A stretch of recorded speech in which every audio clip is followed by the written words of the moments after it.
Olá, pessoal. Muito bom estar aqui com vocês novamente.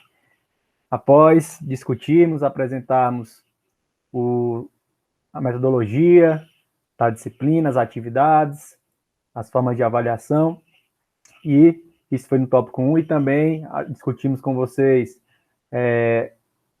o Brasil e o mundo do ponto de vista crítico, né, da economia, e também fazendo aquela visão, dando aquela visão integrativa entre macroeconomia, microeconomia, economia de empresas, tudo isso no tópico 2. Vamos adentrar agora no tópico 3 da disciplina de economia da engenharia. Neste tópico, nós iremos abordar os seguintes pontos, todos eles de alguma forma interconectados. Primeiro, vamos falar de fatores de produção e remuneração pelo uso dos fatores. Aqui, já vale adiantar que nós vamos rememorar um pouquinho o diagrama de ciclo, né, o diagrama de fluxo circular da economia, em que famílias e firmas, né, são conectados, as famílias sendo os consumidores, as firmas ou empresas sendo as ofertantes de bens e serviços no mercado de bens e serviços, e fechando esse diagrama de fluxo circular, temos o mercado de fatores de produção, em que as famílias de alguma forma ofertam os fatores de produção, principalmente trabalho, terra, capital, enfim, e as firmas, as empresas demandam fatores de produção. Podemos destacar o trabalho, mas para cada fator de produção existe uma remuneração específica. Então, para adiantar, trabalho, a remuneração é justamente o salário. E por aí vai. Então, nesse tópico inicial, vocês vão ver as várias formas de remuneração dos fatores, certo? E tudo isso no contexto do diagrama diagrama de fluxo circular da economia que vimos de forma introdutória no tópico 2. Em seguida, nós vamos adentrar nas fronteiras de possibilidade de produção, considerando que na economia os recursos são escassos e as necessidades são ilimitadas, como, do ponto de vista teórico, pode fazer as decisões de alocação de recursos, né? Então, nós vamos lá para o início de toda a discussão da economia, que, como eu falei no tópico anterior, a gente discutiu, a economia, como campo de conhecimento, foi criada a partir da microeconomia. A macroeconomia veio no momento seguinte, certo? Depois vamos adentrar já com um aprofundamento nos tópicos de custo e oportunidade e a relação disso com a produtividade. Vamos falar sobre vantagens comparativas e os ganhos do comércio, né? Por que os países fazem comércio, porque o comércio é incentivado. Então, do ponto de vista da teoria econômica, vocês vão compreender isso, né? Com exemplos, números, para vocês terem essa compreensão, por que se faz comércio no mundo. E, entrando na parte final desse tópico, vamos falar os efeitos cambiais nas transações comerciais e vamos falar brevemente sobre competitividade, entre aspas, entre países. Como é que se pode abordar esse tema? Então, adiantando para vocês verem, reverem esse material, tudo com base no que eu passei para vocês previamente em termos de slides. Alguns slides estão carregados com um pouquinho mais de texto, justamente para ficar com material de consulta para vocês. Eu não vou ficar lendo todos os slides, vou passar algumas partes e comentar o que for mais relevante, mas fique com material de consulta para vocês, de forma complementar aos capítulos e aos livros que foram recomendados para a leitura.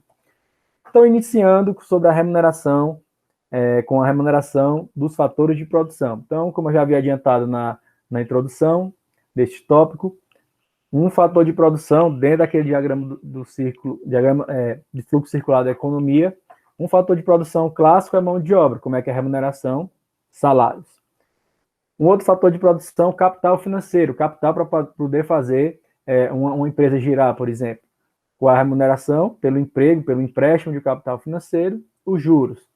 Quando eu emprego ou empresto, digamos assim, recursos naturais, equipamentos, terra, o que é que se cobra por isso? A remuneração dá no formato de aluguéis. Quando eu forneço, cedo, capacidade empresarial, né, uma empresa em si, qual é a forma de remuneração? Lucros. E quando eu cedo propriedade intelectual, alguma capacidade tecnológica, normalmente se fala royalties, né, royalties, como queiram, várias formas de falar isso, ou direitos sobre patentes, que são pagos normalmente na forma de royalties ou outros tipos de transferência com relação à tecnologia. Então, aqui é um slide introdutório sobre esse tópico 3, falando das várias formas de remuneração de um fator de produção. Né? E tudo isso, de alguma forma, vocês podem perceber no dia a dia das empresas, no dia a dia das transações econômicas. Se ganha salário, se ganha juros, se ganha aluguéis, lucros, royalties, né? São várias formas, tudo isso atrelado a um emprego de determinado fator de produção para fazer o diagrama de fluxo circular da economia girar, né? Com ofertantes, demandantes, mercado de fator de produção e mercado de bens e serviços.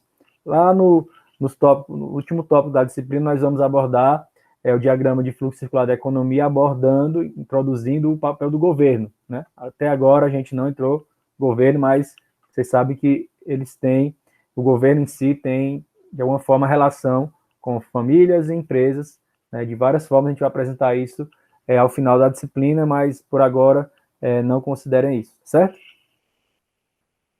Entrando aqui no segundo subtópico deste tópico de aula, vamos falar sobre fronteiras de possibilidade de produção. Né? Lembrando que na economia há uma frase clássica que diz que na economia os recursos são escassos, mas as necessidades são ilimitadas. Então, todo tomador de decisão econômica tem que fazer priorizações, né? Tem que tomar decisão de onde alocar os seus recursos, que são escassos, mas de forma tal a atender a maior quantidade possível de necessidades. Então, imagine essa situação bem simplificada, em que eu tenho uma determinada capacidade produtiva na minha região, no meu país, aí você coloca em terra, capacidade de mão de obra, tecnologia, enfim, e aí você tem algumas possibilidades. Então, imagine que eu posso produzir 2 tipos de produtos diferentes naquela minha região em determinado período de tempo. Ou eu posso produzir I/O, né, computadores, ou posso produzir I/O carros. Né? Eu posso produzir todos os carros demandados, todos os carros possíveis, é infinita essa minha possibilidade de produção? Não, tem limitação com relação à capacidade. Então, considerando a capacidade produtiva daquele país, daquela região, como é que se mede isso em termos de fatores de produção, trabalho, terra, capital, tecnologia, enfim, capacidade empresarial, eu poderia produzir, por exemplo, vamos ver aqui um ponto B, 100 unidades de computadores e 300 unidades de carro em um período. Mas, olhando esse ponto B, eu vejo que eu estou utilizando menos do que eu poderia usar a minha capacidade. Eu estou subutilizando a capacidade. Porque, olhando o ponto C, eu poderia produzir 2.200 unidades de computadores e 600 unidades de carros. Ou no ponto A, também dentro do meu limite, da minha capacidade, que é essa linha azul. Tudo isso em termos teóricos, para vocês entenderem como é que se dá essa decisão de alocação. Eu poderia produzir um pouquinho menos de computadores, ou seja, 2.000 e um pouquinho a mais de carros, 700. Todos esses números que eu estou falando para vocês, já vão ter uma repercussão quando a gente falar lá de custo de oportunidade. Mas por agora, olhem só para a fronteira de possibilidade de produção, que é o quanto eu posso produzir. Por exemplo, o ponto D, eu posso produzir 3.000 computadores e, sei lá, 660 carros? Eu não posso, porque eu não tenho capacidade para isso. Como é que eu meço essa capacidade? Mensuro em termos de fator de produção, trabalho, terra, capital, capacidade tecnológica, capacidade empresarial para produzir isso. Então, como é que eu poderia tomar uma decisão ótima de alocação dos meus recursos? Seria produzindo em qualquer um dos pontos que tivessem na minha fronteira de possibilidade de produção. O ponto D é impossível, o ponto B é ineficiente, certo? Já o ponto C e A seriam ok. Eu poderia também fazer a comparação batatas ou carne. Então, minha mão de obra, minha terra, meus insumos conseguem produzir 240 quilos ou toneladas, 1.000 toneladas, como queiram. Só um exemplo. De batatas e 600 de carne. Ou diminuiria um pouquinho de batatas, 200 e aumentaria um pouquinho de carne. Sempre dessa fronteira de possibilidade de produção. Certo? Lembrem-se, o conceito é muito trivial, só a ideia de que na economia deve-se buscar a produção dentro da fronteira de possibilidade de produção. não pode fazer algo além disso, e produzir algo aquém seria subutilizar sua capacidade. Bom, então, tudo isso, chega às conclusões, estão aqui no texto que eu comentei. Ó. É um modelo que permite ilustrar como a limitação de recursos, aquela máxima da economia que eu mencionei no início, leva à necessidade de a sociedade, aquela região, tomadores de decisão, fazerem opções ou escolhas entre alternativas de produção. Você não vai conseguir produzir tudo na máxima quantidade. Via de regra, há limitações em termos de capacidade de produção. Bem trivial, mas faz sentido vocês verificarem. Se eu quisesse, por exemplo, produzir 3.000 computadores, ok, mas aí vocês não poderiam, eu falo, a região não poderia produzir nenhum carro. Mas eu preciso de carro, o que é que eu faço? E aí começa a discussão mais avançada, eu posso comprar de fora, de quem produz. E aí entram já as questões de comércio. Então, toda essa preparação que eu estou fazendo com vocês é para entender, que é o principal ponto aqui desse tópico, é por que se faz comércio? Qual é a vantagem de se fazer comércio? Né? Com base em números, evidência por que se faz comércio. Para vocês entenderem o mundo do ponto de vista das transações comerciais, porque é tão forte isso no mundo atualmente e já faz muito tempo que isso acontece. Certo? Então, como eu já havia falado, ó, os pontos A e C são pontos de produção eficiente. Ponto B, uma situação de ineficiência, estou desempregando os recursos, ou seja, não estou usando meus recursos. E o ponto D é inviável porque está fora da minha fronteira. Certo? E aí, pessoal, vocês podem estar pensando, professor, mas eu preciso de 3.000 computadores e 1.000 carros. O que eu posso fazer para conseguir tudo isso? Duas possibilidades. A primeira, produzindo internamente e comprando de fora. Ou a segunda opção, demora um pouco mais para acontecer, é aumentando a sua fronteira. Como é que eu consigo aumentar a minha fronteira de possibilidade de produção? Né? Como é que eu consigo aumentar a minha produtividade, fazer mais com menos, ou até aumentar os meus recursos para produzir mais? Como é que eu faço isso? E aí tem tudo a ver, a resposta passa, por exemplo, pela razão de vocês estarem aqui assistindo, por exemplo, esta aula, ou estarem cursando uma faculdade, ou terem acesso à educação. Então, a explicação, isso vem da economia, com a educação, as pessoas conseguem aprender formas diferentes, melhores, de fazer as coisas, né? De empregar os equipamentos, manipular insumos, ou seja, se consegue fazer inovação, né? Novos produtos que precisam de menos produtos, menos recursos, novos processos para fazer os mesmos produtos existentes, novos modelos de comercializar, de negócios, enfim, mais inovação. Pense principalmente em processos e em produtos, tá bom? Melhor de processo, e isso vai aumentar a minha produtividade, ou seja, eu vou conseguir fazer mais com menos, e também fazer mais com novas formas de produzir, tá certo? Então, assim, eu consigo aumentar a fronteira de possibilidade de produção e diminuir a dependência, por exemplo, de aquisições de outras regiões, de outros países, de outras sociedades, digamos assim, que produzem um produto que eu tenho necessidade, tenho demanda. Então, pessoal, só para retratar a importância da educação, que tem repercussão na inovação e aumento da produtividade. Toda região, todo país, estado, cidade precisa buscar mecanismos, formas de aumentar a sua produtividade. Porque, como eu falei, os recursos são escassos e as necessidades são ilimitadas. Então, sempre há de haver uma busca por aumento da produtividade, ou seja, o aumento das fronteiras de possibilidade de produção. Bom, só que, pessoal, existe um conceito, né, que vai nos levar lá ao porquê de se fazer comércio. Nós temos alguns conceitos elementares anteriores a comentar. O primeiro deles é o trade-off. O que é um trade-off? É o quanto, digamos assim, eu deixaria de ter, em termos de um produto, por exemplo, para poder obter outro. Né? É um trade-off. Então, por exemplo, para eu fazer um aumento na produção dos meus computadores, muitas vezes eu vou ter que diminuir um pouco a minha produção de carro. Isso, por exemplo, se eu não tiver um aumento na minha fronteira de possibilidade de produção.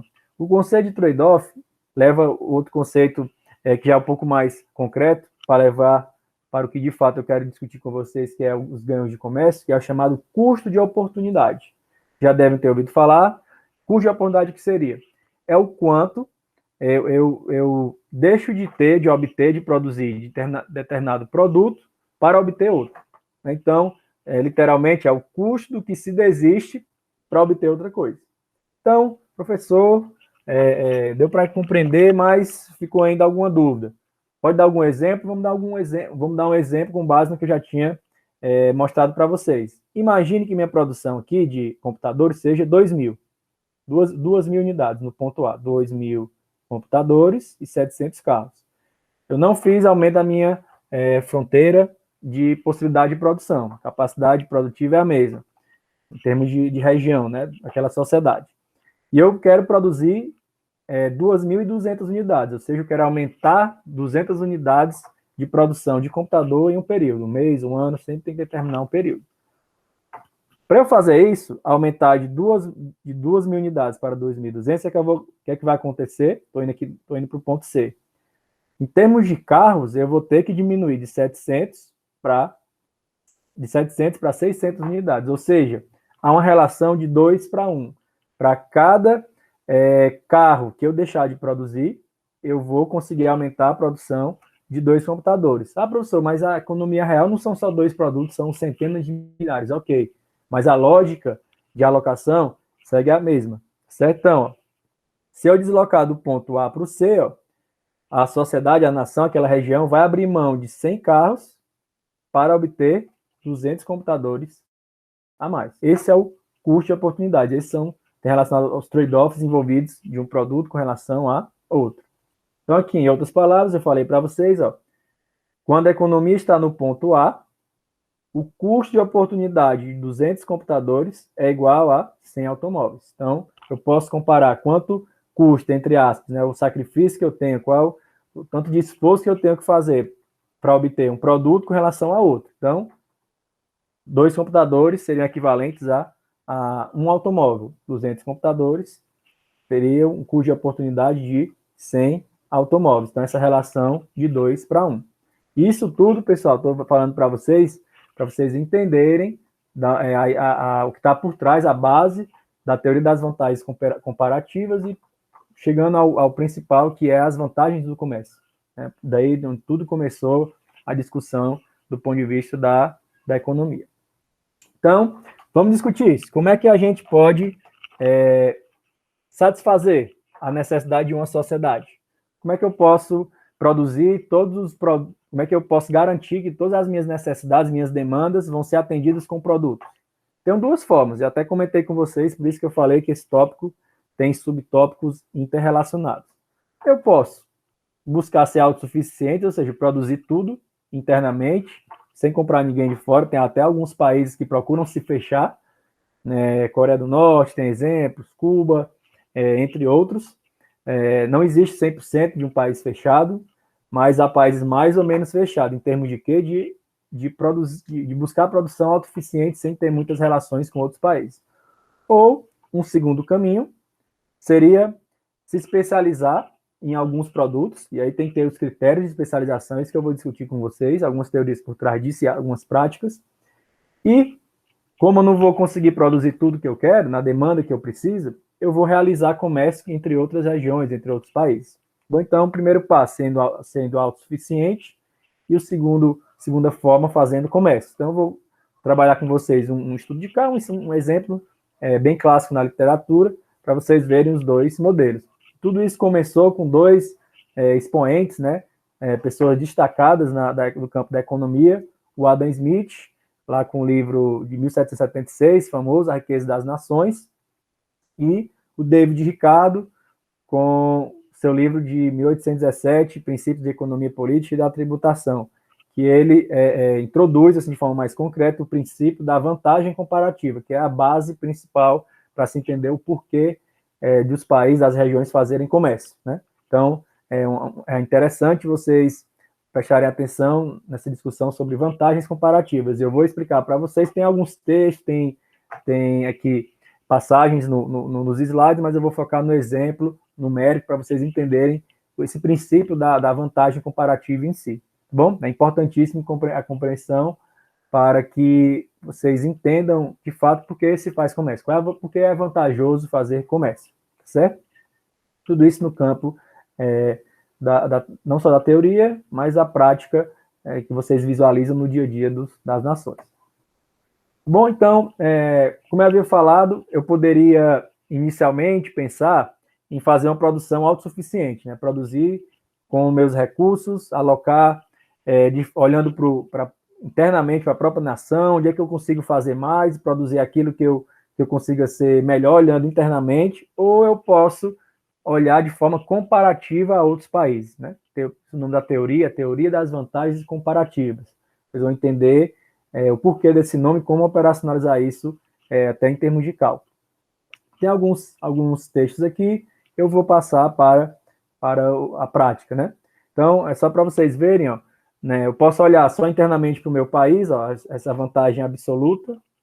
Eu quero olhar dentro do meu país, eu sou melhor em produção de computador ou carro, vou produzir aquilo que eu sou melhor internamente. Ou, olhando à luz das vantagens comparativas, eu não olho só para o meu país, eu tenho que olhar o que eu sou melhor comparativamente a um outro país, para daí ver onde eu devo ou não me especializar. Que a grande pergunta é, o que eu devo produzir, ou se eu devo produzir tudo, e uma vez eu não conseguindo produzir tudo, o que eu devo comprar de fora?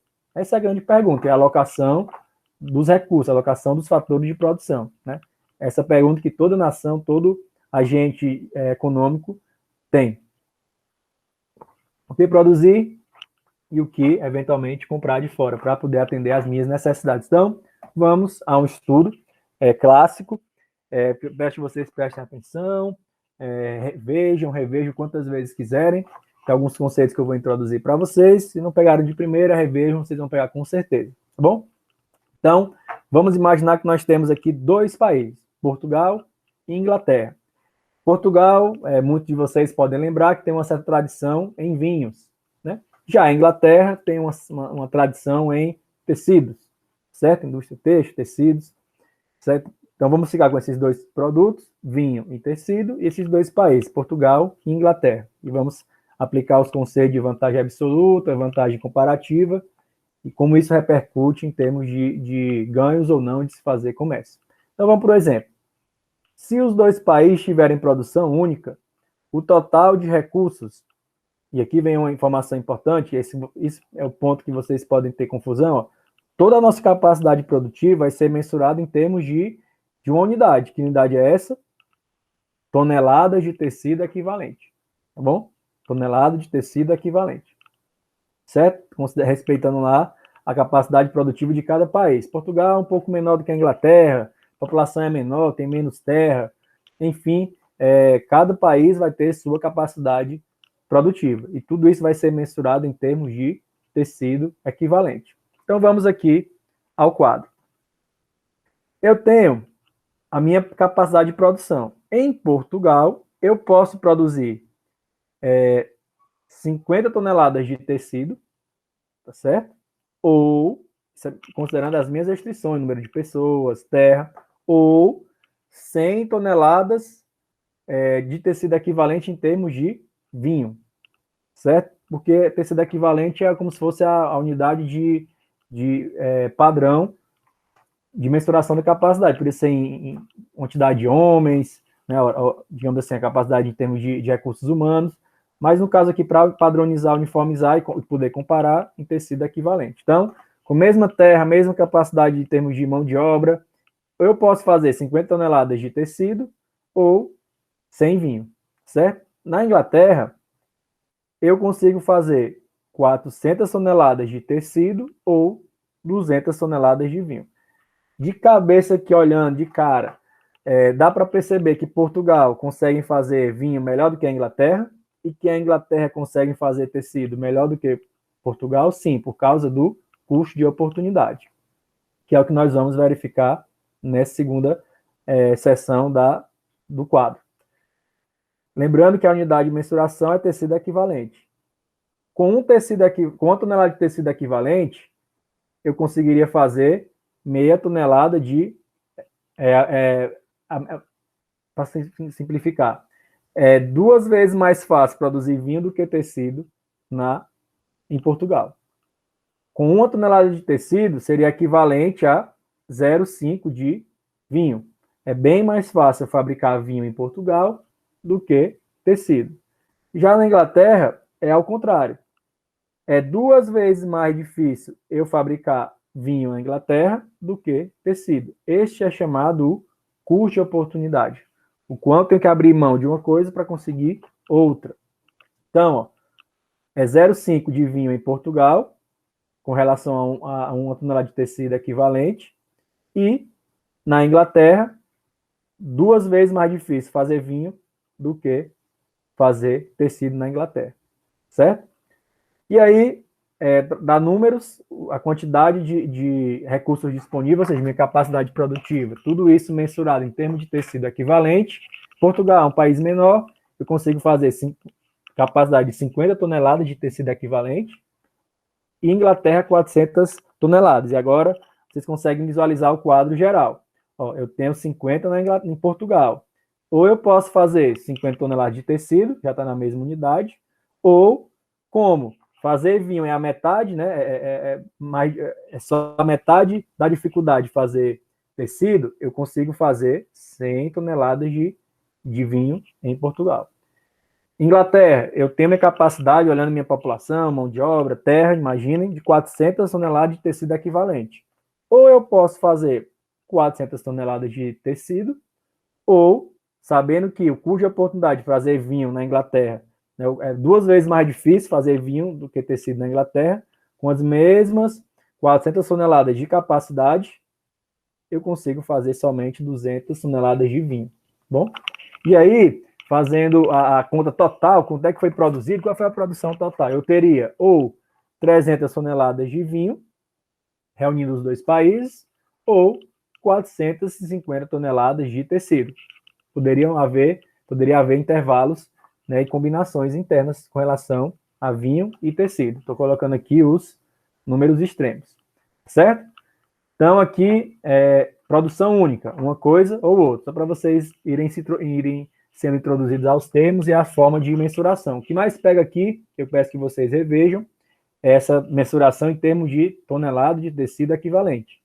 Sempre tem que ter uma base comum de mensuração e comparar. E tudo isso, a comparação vai ser feita com base no custo de oportunidade, ou seja, em palavras mais simples, se um produto é mais fácil ou mais difícil de fazer com relação ao outro.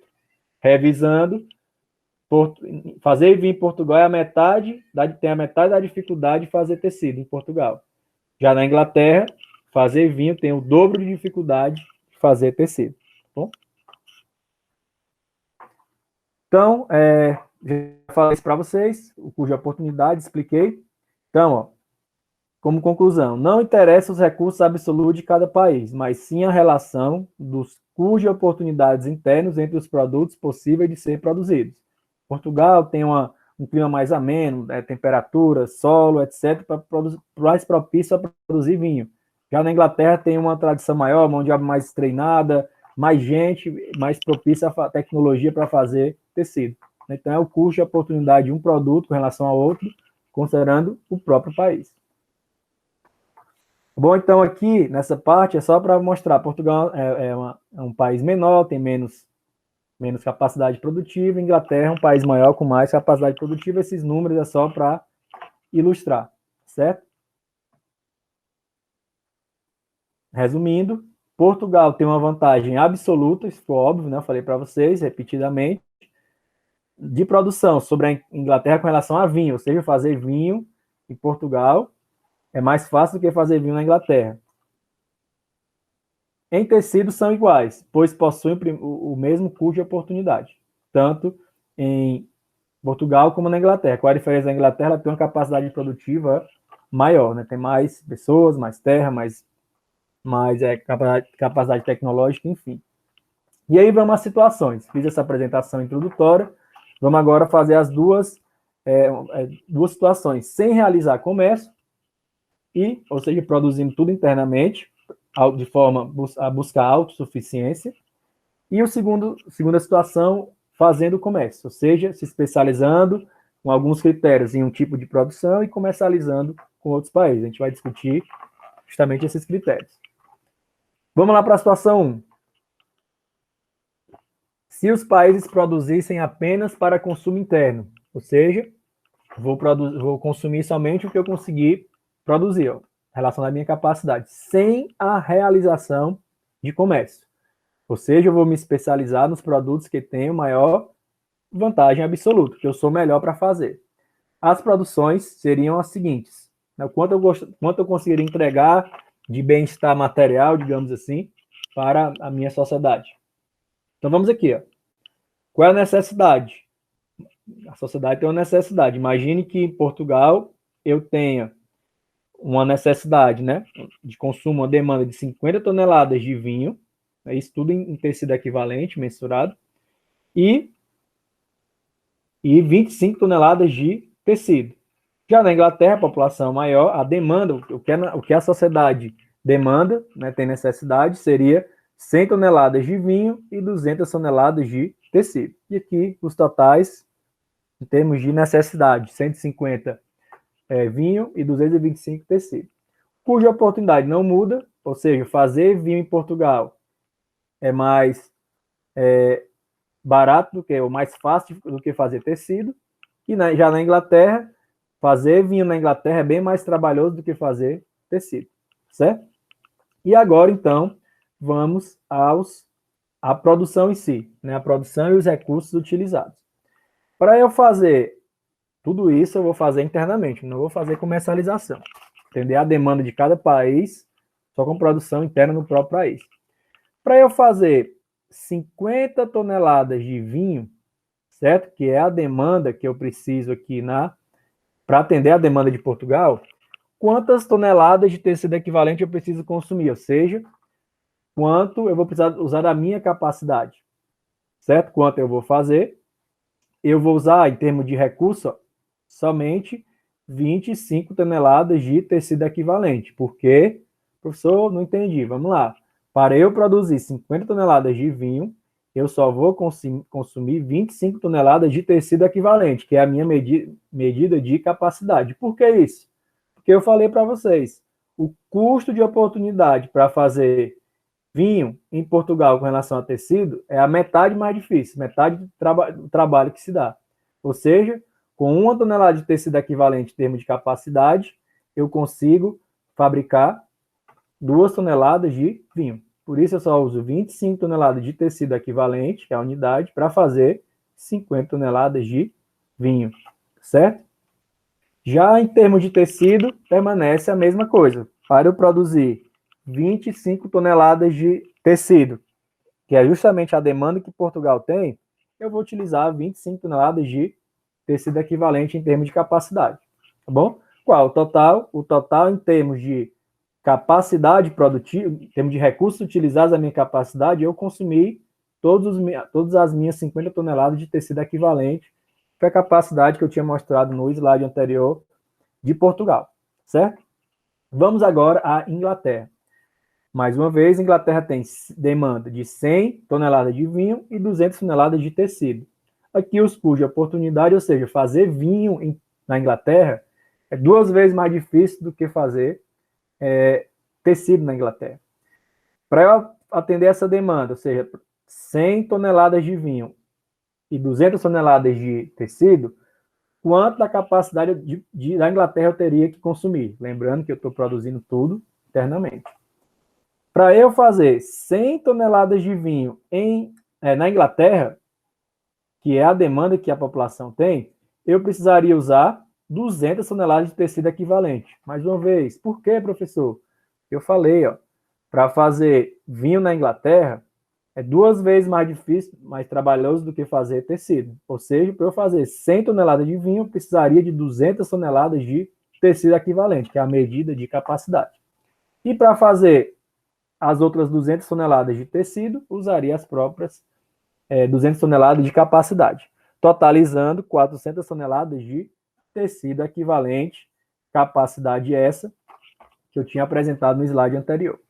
Então, juntando os dois países, produção de vinho, olhando, né, internamente a minha demanda que eu posso produzir, eu teria 150 toneladas de vinho produzidas e 225 toneladas de tecido.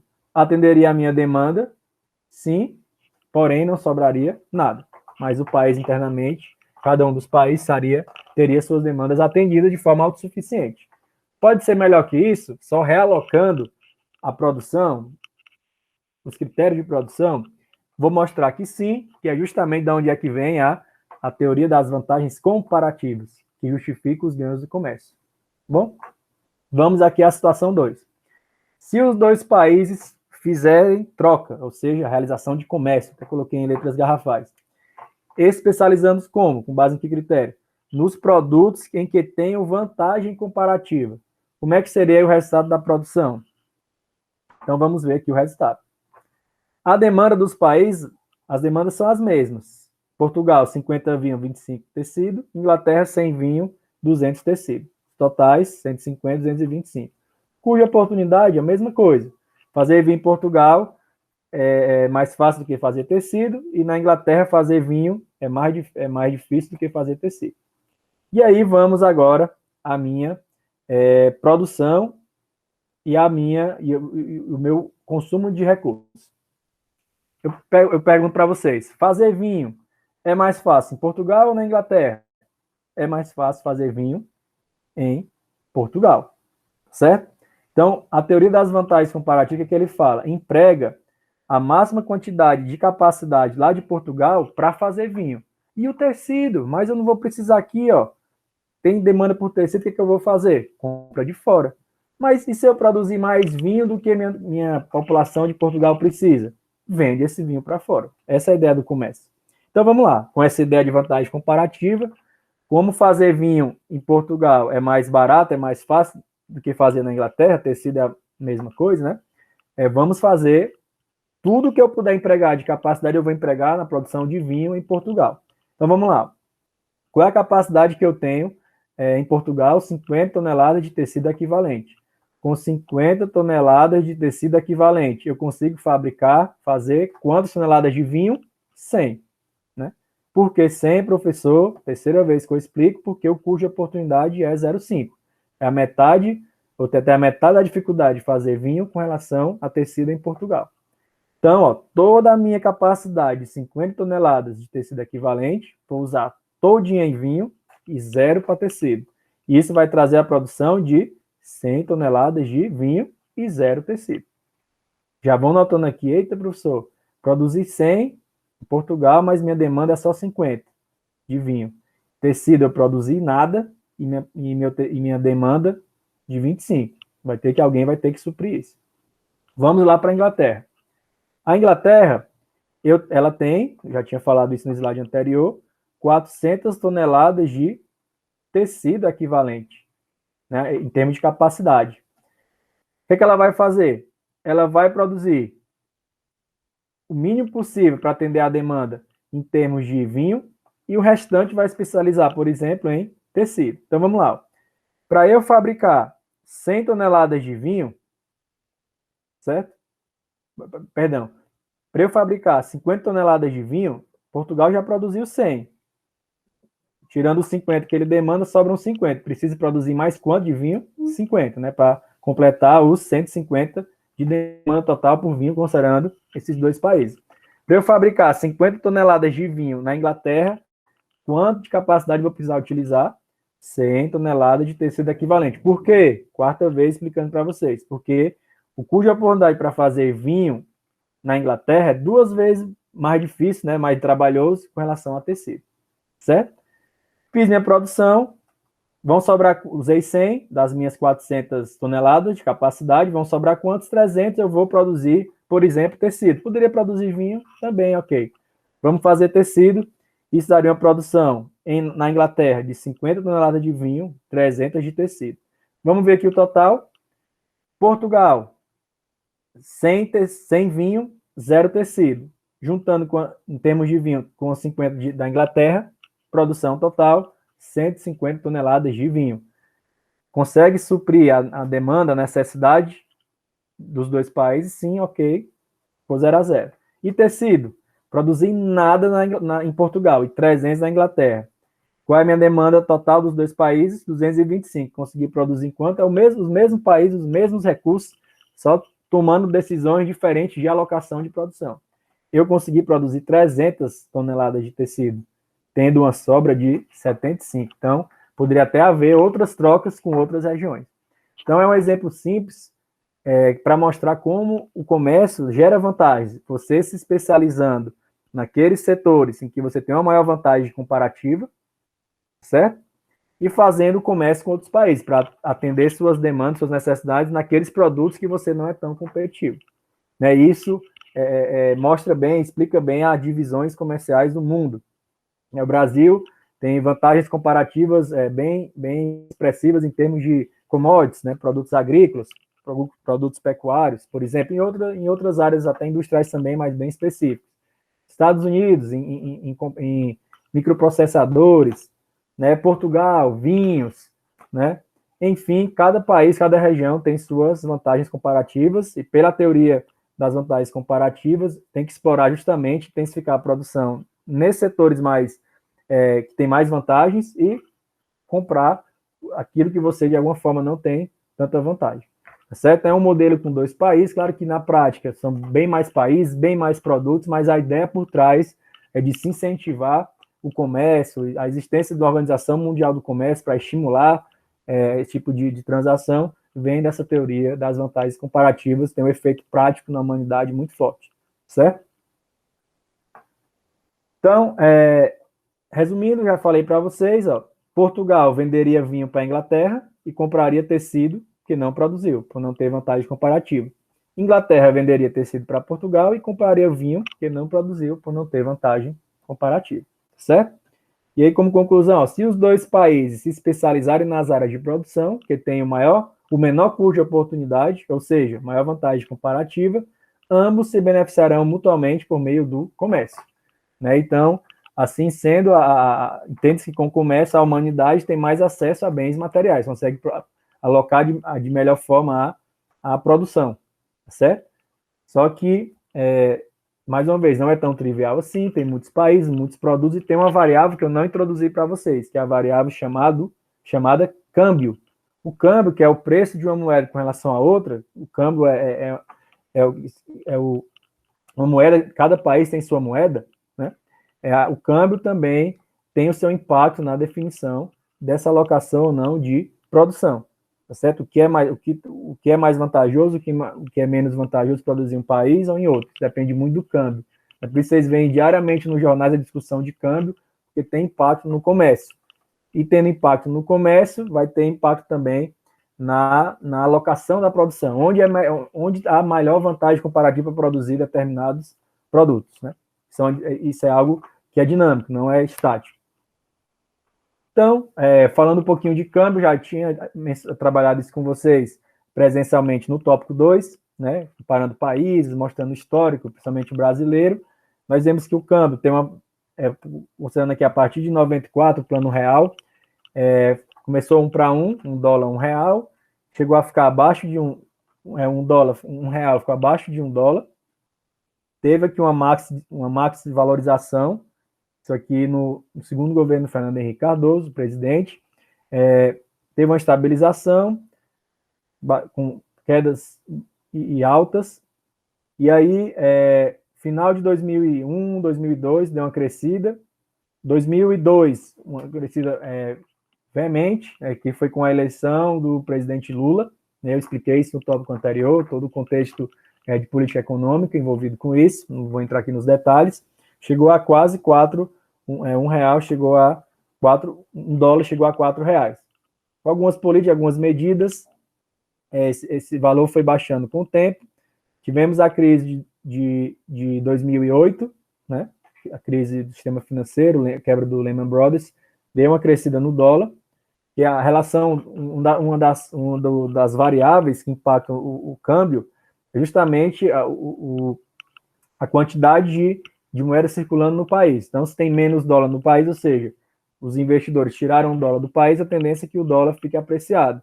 Se entra muito dólar de fora, ou seja, investidores investindo dólar no Brasil, isso é convertido em real, claro, o dólar ele reduz, ele é depreciado, ou seja, o dólar baixa, né, na linguagem popular.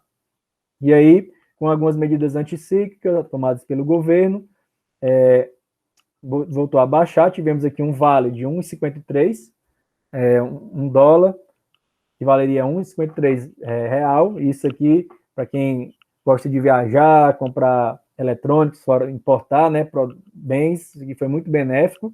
Por outro lado, para quem exporta, indústrias, não foi tão benéfico assim, ou seja, o Brasil ficou caro. Então, tem sempre uma discussão que nível o câmbio deve estar para poder incentivar mais a indústria local, que tem sofrido aí nas últimas décadas. Tivemos um dólar aqui, até eu coloquei outubro de 2014, que foi a eleição do mandato para o segundo mandato da presidente Dilma, e aí com a crise econômica que nós tivemos a partir de 2000, começou em 2014, mas mais fortemente 15, 16 e perdura até hoje, intensificado ainda mais com a pandemia pela Covid-19. Nós chegamos aqui já um pouco menos de um ano depois, em R$ 4,00 por dólar. Tivemos uma baixa, e atualizando agora, isso aí considerando já a pandemia, atingimos o valor acima de R$ 5,00 por dólar, né? Então, só para vocês verem que essa relação de câmbio também impacta no custo de oportunidade e nas decisões de alocação de produção, certo? Então, é isso que está aqui para vocês.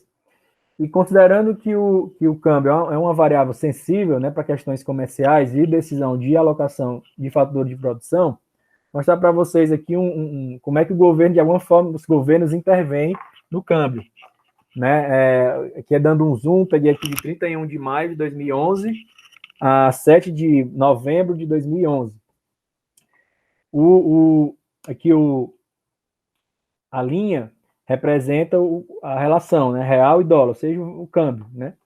E aqui embaixo nós temos a posição de investidores estrangeiros em bilhões de dólares, né? Ou seja, o capital estrangeiro em termos de dólares aqui no Brasil.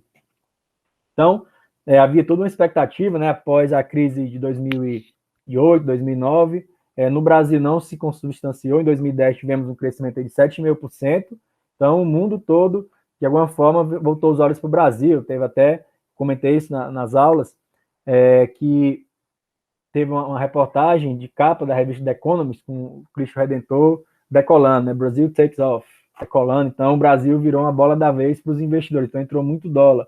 Entrando muito dólar, como eu falei para vocês anteriormente, há uma depreciação do dólar frente ao real, ou seja, o real fica mais valorizado. E aí, com o aumento do real frente ao dólar, teve um efeito negativo na questão da exportação, ou seja, os industriais brasileiros, não só os industriais, mas os empresários brasileiros reclamando porque estava mais difícil se comprar do Brasil, porque ficou mais caro. Era mais fácil para os países comprarem de outros países em que os produtos fossem mais baratos. O real apreciou, ou seja, ficou mais caro comprar do Brasil.